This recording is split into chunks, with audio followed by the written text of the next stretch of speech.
Dear students, आज हम spin only formulas and magnetic moments के बारे में अध्ययन करेंगे, यानी कि चक्रण मात्र सूत्र और उसके द्वारा मैग्नेटिक मोमेंट यानी कि चुंबकीय आघूर्ण का निर्धारण किस प्रकार से हम कर सकते हैं। सबसे पहले हम ये जान लेते हैं कि जब भी कोई हम पदार्थ की बात करते हैं तो वहां पर हम इलेक्ट्रॉन के दो प्रकार के मोशन की बात करते हैं। एक तो होता है ऑर्बिटल मोशन और दूसरा होता है स्पिन मोशन। क्लासिकल मैकेनिक्स के अनुसार परमाणु के अंदर जो भी उपस्थित इलेक्ट्रॉन है वो दो प्रकार से गति करते हैं। पहला है ऑर्बिटल मोशन यानी कि कक्षीय गति।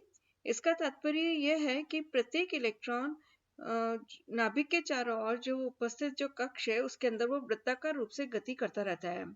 और जब भी वृत्ताकार तार के अंदर ये गति करेगा, एक ऑर्बिट के अंदर कक्ष के अंदर ये गति करेगा, तो हम इसके जो कंपैरिजन है वो हम एक इलेक्ट्रिक करंट के द्वारा कर सकते हैं कि यहाँ से जिस तरीके से ये गति करता है उसकी तुलना हम कर रहे हैं वृत्ताकार तार के अंदर बहती हुई विद्युत धारा से कि इलेक्ट्रिक करंट जो है वो फ्लो कर रही है। अगर इलेक्ट्रिक करंट फ्लो करेगी तो इसका मतलब ये हो गया कि वहां पर कुछ ना कुछ चुंबकीय आघूर्ण जरूर उत्पन्न हो जाएगा। अब जब चुंबकीय आघूर्ण मैग्नेटिक मोमेंट अगर डेवलप हो गया तो जो ये मैग्नेटिक मोमेंट जो डेवलप हुआ इस ऑर्बिट मोशन के कारण, उसको ऑर्बिटल मोशन के कारण उसको हम ऑर्बिटल मैग्नेटिक मोमेंट कहते हैं, यानी कि कक्षीय चुंबकीय आघूर्ण। दूसरी प्रकार की जो गति होती है उसको हम बोलते हैं स्पिन मोशन यानी कि चक्रण गति। प्रत्येक इलेक्ट्रॉन नाभिक के चारों ओर गति करने के साथ साथ अपने अक्ष पर भी वो चक्रण करता है, मतलब अपनी एक्सिस के ऊपर भी, मतलब ये नाभिक के चारों ओर जो अपने ऑर्बिट्स के अंदर जो मूवमेंट कर रहा है, जो मोशन हो रहा है, उसके साथ साथ वो अपनी एक्सिस पर भी स्पिनिंग मोशन चलता रहता है। जब ये स्पिन मोशन चलता है तो उसके कारण भी डेफिनेटली कुछ ना कुछ मैग्नेटिक मूवमेंट डेवलप होगा, और जो उसके कारण जो मैग्नेटिक मूवमेंट डेवलप होगा उसको हम बोलते हैं स्पिन मैग्नेटिक मूवमेंट यानी कि चक्रण चुंबकीय आघूर्ण। तो इस प्रकार से हम ये कह सकते हैं कि दो प्रकार के मूवमेंट जो है उसके कारण जब भी अगर किसी पदार्थ के अंदर अगर कोई चुंबकीय आघूर्ण डेवलप होते हैं तो वो दो प्रकार के होते हैं। एक तो हो गया ऑर्बिटल मैग्नेटिक मूवमेंट और दूसरा हो गया यहाँ पर स्पिन मैग्नेटिक मूवमेंट। तो इस प्रकार से अगर हम टोटल मैग्नेटिक मूवमेंट का निर्धारण करना चाहें तो टोटल मैग्नेटिक मूवमेंट किस प्रकार से हम दे सकते हैं, that would be equal to the sum of orbital magnetic movement and the spin magnetic movement. कि ये जो कक्षीय जो चुंबकीय आघूर्ण है और जो चक्रण चुंबकीय आघूर्ण है, अगर इन दोनों को हम ऐड कर देते हैं, उन दोनों का अगर हम योग कर देते हैं तो टोटल मैग्नेटिक मूवमेंट के बराबर होगा, यानी कि कुल चुंबकीय आघूर्ण के बराबर होगा। जो संक्रमण श्रेणी के जो तत्व हैं उनके चुंबकीय आघूर्ण के मान जो है वो निर्धारित इसके द्वारा हम कर सकते हैं। और इनके जो प्रायोगिक मान है और जो चक्रण मात्र सूत्र के द्वारा जो परिकलित मान है वो उनमें काफी कुछ समानताएं जो है प्राप्त की गई। अब इसके अंदर अगर हम देखें कि फर्स्ट जो ट्रांजिशन एलिमेंट सीरीज है, फर्स्ट ट्रांजिशन सीरीज के जो एलिमेंट्स हैं, प्रथम संक्रमण श्रेणी के जो तत्व हैं, उसके अंदर जो कक्षीय मूवमेंट है दैट इज लिमिटेड, ये बहुत सीमित होता है कक्षीय जो आघूर्ण है, और उसके कारण हम ये कह सकते हैं कि कंट्रीब्यूशन ड्यू टू जो ऑर्बिटल मैग्नेटिक मूवमेंट है वो लगभग नेग्लिजिबल है, यानी कि इसको हम ये मान सकते हैं कि ये लगभग जो है वो नगण्य है, उपेक्षीय मान सकते हैं। तो इस प्रकार हम ये कह सकते हैं कि यहाँ पर जो भी कंट्रीब्यूशन होगा that will be because off spin magnetic movement, यानी कि जो टोटल मैग्नेटिक मूवमेंट है वो किसके बराबर हो जाएगा, वो स्पिन मैग्नेटिक मूवमेंट के बराबर हो जाएगा। और जब हम ये मान लेते हैं कि जो इलेक्ट्रॉन जो इसके अंदर जो भी गतिशील इलेक्ट्रॉन है अगर वो एक स्वयं चुंबकीय क्षेत्र उत्पन्न कर रहा है तो वह क्षेत्र के समान व्यवहार दर्शाता है। और इस प्रकार हम ये कह सकते हैं कि जो इलेक्ट्रॉन का व्यवहार है वो एक छोटे चुंबक के समान है, और उसके मान को हम यूजुअली बोहर मैग्नेट्रॉन के अंदर जो इकाई है वो बोहर मैग्नेट्रॉन है, उसमें हम इसको व्यक्त करते हैं। ट्रांजिशन सीरीज के अंदर जैसा कि आप जानते ही हैं कि इलेक्ट्रॉन जो है वो n-1d कोश के अंदर रहते हैं, तो ऑलमोस्ट वो सतह पर ही रहते हैं। इसका तात्पर्य ये हुआ कि वो बाहरी एनवायरनमेंट जो है उसके द्वारा ज्यादा इन्फ्लुएंस रहेंगे, कि आउटर जो एनवायरनमेंट, क्योंकि वो आउटरमोस्ट n-1 जो डी है वो ऑलमोस्ट उसकी सतह पर है, तो हम ये कह सकते हैं कि जो भी आउटर एनवायरनमेंट है उससे उन पर इन्फ्लुएंस ज्यादा होगा और उन पर प्रभाव ज्यादा पड़ेगा। और इसी के कारण हम ये मान सकते हैं कि जो भी ये संक्रमण तत्व में इलेक्ट्रॉन है उनकी ऑर्बिटल जो मोशन है वो बहुत ही लिमिटेड होगी। ऑर्बिशन ऑर्बिट जो मोशन अगर लिमिटेड होने के कारण ही हमने ये कहा है कि इसको हमने यहाँ पर नेग्लिजिबल मान लिया।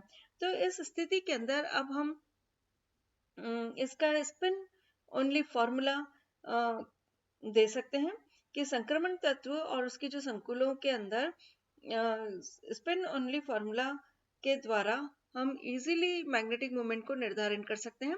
किस प्रकार से देखते हैं, तो so mu S is equal to 4s into S plus 1 to the power half. और इसी प्रकार यहाँ पर s जैसे कि अभी हमने कहा कि ये total spin angular momentum quantum numbers हैं, यानी कि चक्रण कोणीय संवेग क्वांटम संख्या है। और इसका जो मान है वो किसके बराबर होता है, s का मान n/2 के। जब n/2 के बराबर अगर इसका मान होगा तो यहाँ पर अगर हम n/2 से प्रतिस्थापित कर दें, अगर s के मान को सब्स्टिट्यूट कर दें, अगर हम कि ये s की जगह हम यहाँ पर लिख दें n/2, तो उस स्थिति के अंदर जो म्यू एस का फॉर्मूला हमारे पास आएगा that would be equal to n into n+2 to the power half. तो इस प्रकार से हम इसको बोलते हैं स्पिन ओनली फॉर्मूला। और स्पिन ओनली फॉर्मूला के द्वारा हम easily number of unpaired electrons भी निर्धारित कर सकते हैं अगर हमें म्यू एस का मान ज्ञात हो तो। और अगर हमें n का मान ज्ञात है तो हम म्यू एस का मान भी बहुत इजीली कैलकुलेट कर सकते हैं। और जैसा कि हमने कहा कि ट्रांजिशन सीरीज के अंदर जब हम ये म्यू का मान निकालते हैं, स्पिन मैग्नेटिक मोमेंट का मान जो निकालते हैं, उसी को टोटल मैग्नेटिक मोमेंट मान लिया जाता है, क्योंकि यहाँ पर कक्षीय जो संवेग है, जो आर्गुण है, उसको हमने नगण्य मान लिया, या उपेक्षणीय हमने इसको यहाँ पर मान लिया है। Spin only magnetic moment for number of unpaired electrons.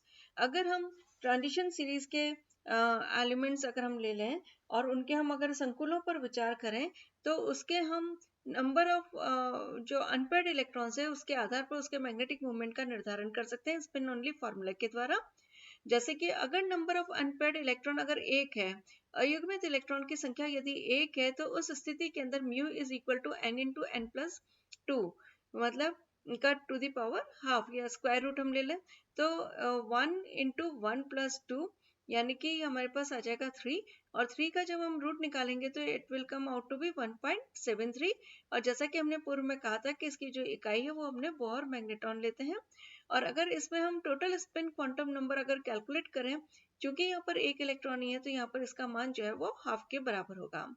अगर number of electrons unpaired electrons अगर 2 हैं, यानी कि अयुग्मित इलेक्ट्रॉनों की जो संख्या है वो 2 है, तो उस स्थिति के अंदर ये टोटल स्पिन क्वांटम नंबर अब हमारे पास एस की वैल्यू जो है वो 1 आ जाएगी। उस स्थिति के अंदर अगर हम n का मान प्रतिस्थापित कर देते हैं 2, तो उसमें आएगा वैल्यू जो आएगी वो आएगी 2.83 बोहर मैग्नेट्रॉन। इसी प्रकार नंबर ऑफ अनपेयर्ड इलेक्ट्रॉन्स यदि हम 3 लेते हैं तो इसका मान जो है वो 3.87 आता है। और जो स्पिन है वो जैसा कि हम जानते हैं ये किसके बराबर हो जाएगी, 3/2 के बराबर हो जाएगी। इसी प्रकार अगर अनपेयर्ड इलेक्ट्रॉन्स 4 हैं तो स्पिन क्वांटम नंबर हो जाएगा 2, और इसका जो मैग्नेटिक मोमेंट है, चुंबकीय आर्गुण है, वो आएगी वैल्यू उसकी 4.90। किस प्रकार से आएगी, 4 इंटू 4+2 यानी कि 6 इंटू 4, तो 24 का अगर हम रूट लेंगे तो ये आ जाएगा 4.9 के बराबर। इसी प्रकार अगर नंबर ऑफ अनपेयर्ड इलेक्ट्रॉन्स अगर 5 हैं, तो उस स्थिति के अंदर इसके अंदर जो मैग्नेटिक मोमेंट को हम कैलकुलेट करेंगे, चुंबकीय आर्गुण को हम कैलकुलेट करेंगे, इट विल बी 5.92। और इस प्रकार टोटल स्पिन जो क्वांटम नंबर है ये हो जाएगा यहाँ पर 5/2। तो इस प्रकार हम देखते हैं कि अगर हमें नंबर ऑफ अनपेयर्ड इलेक्ट्रॉन्स की अगर ज्ञात है, हमको मालूम है कि इसके अंदर कॉम्प्लेक्स के अंदर जो आयन है उसके अंदर कितने अनपेयर्ड इलेक्ट्रॉन्स हैं, तो उसका हम मैग्नेटिक मोमेंट जो है इस प्रकार से कैलकुलेट कर सकते हैं। और इसी प्रकार अगर हम चाहें कि स्पिन क्वांटम नंबर क्या होगा, तो उसको भी हम नंबर ऑफ अनपेयर्ड इलेक्ट्रॉन्स के आधार पर जो है वो कैलकुलेट कर सकते हैं। अब जैसा कि हमने कहा कि इसकी बहुत बड़ी एप्लीकेशन है कि अगर हमें किसी कॉम्प्लेक्स का मैग्नेटिक मोमेंट ज्ञात है, तो हम उसमें जो भी नंबर ऑफ आयन से उनकी नंबर ऑफ इलेक्ट्रॉन्स जो है अनपेड इलेक्ट्रॉन से उसका हम कैलकुलेशन कर सकते हैं, उसका हम निर्धारण कर सकते हैं। कैसे?